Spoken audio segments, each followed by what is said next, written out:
Delhi liquor పాలసీపై CBI కేసులో BRS MLC కవితకు judicial custody పొడిగించింది court. June 7 వరకు కస్టడీ పొడిగిస్తూ రౌస్ అవెన్యూ కోర్టు తీర్పు వెల్లడించింది. అలాగే జూన్ 7న కవితపై ఛార్జ్షీట్ దాఖలు చేయనుంది సీబీఐ.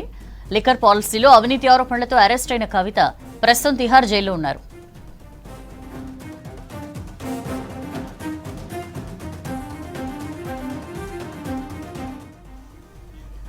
ఢిల్లీ లిక్కర్ స్కామ్ కేసులో ఈడీ సప్లిమెంటరీ ఛార్జ్షీట్లో కీలక అంశాలు పేర్కొంది. మద్యం పాలసీ కేసులో 1100 కోట్ల నేరం జరిగిందని తెలిపింది.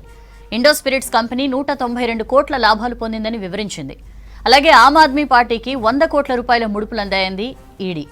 లిక్కర్ కేసుకు సంబంధించిన డిజిటల్ ఆధారాలను కవిత ఉద్దేశపూర్వకంగా ధ్వంసం చేశారని తెలిపింది. 292 కోట్ల రూపాయల నేరంలో కవిత పాత్ర ఉందంది ఈడీ.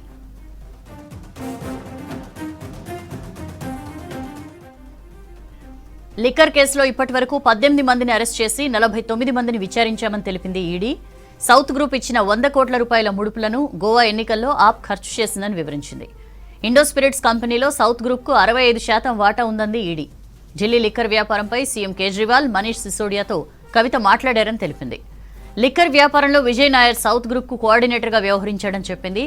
ఢిల్లీ లిక్కర్ కేసులో కవిత ఆధారాలు ధ్వంసం చేశారని, విచారణ సందర్భంగా కవిత తప్పుడు సమాచారం ఇచ్చారంది ఈడీ. అలాగే ఇప్పటికే అరెస్ట్ అయిన నిందితులు కవిత పాత్రపై ఇచ్చిన వాంగ్మూలాలను ఛార్జ్షీట్లో పేర్కొంది ఈడీ.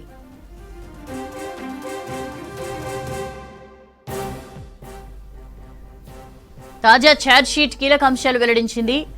సాక్షులను ప్రభావితం చేయడంలో కవిత పాత్ర ఉందని పేర్కొంది. లిక్కర్ స్కామ్లో కవిత పాత్రపై బుచ్చిబాబు వాంగ్మూలం ఇచ్చారని తెలిపింది ఈడీ.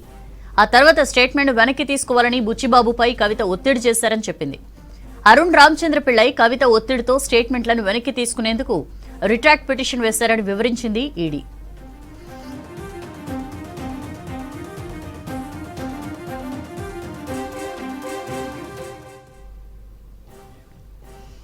మరోవైపు లిక్కర్ పాలసీ గురించి ఎవరితోనూ మాట్లాడలేదన్నారు కవిత. ఈ మేరకు ఈడీకి స్టేట్మెంట్ ఇచ్చారు. మద్యం పాలసీలో సంప్రదింపుల కోసం నా తరపున బుచ్చిబాబు పాల్గొనాలని ఎప్పుడూ చెప్పలేదన్నారు. ఇండో స్పిరిట్స్ లో ప్రత్యక్షంగా పరోక్షంగా ఎలాంటి వాటా లేదన్నారు కవిత.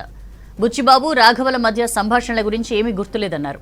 వాళ్ళ ఫోన్ నెంబర్స్ కూడా తెలియదని, లిక్కర్ పాలసీ రూపకల్పన, వ్యాపారంతో ఎలాంటి సంబంధం లేదంటూ స్టేట్మెంట్ ఇచ్చారు. తన తరపున ఎవ్వరూ ఆప్ను సంప్రదించడం, లంచాలు ఇవ్వడం జరగలేదన్నారు. అరుణ్ పిళ్ళై ఫ్యామిలీ ఫ్రెండ్ అని, వీకెండ్లో కలిసేవారమని, బతుకమ్మ లాంటి ప్రోగ్రామ్స్ కలిసి నిర్వహించామన్నారు కవిత.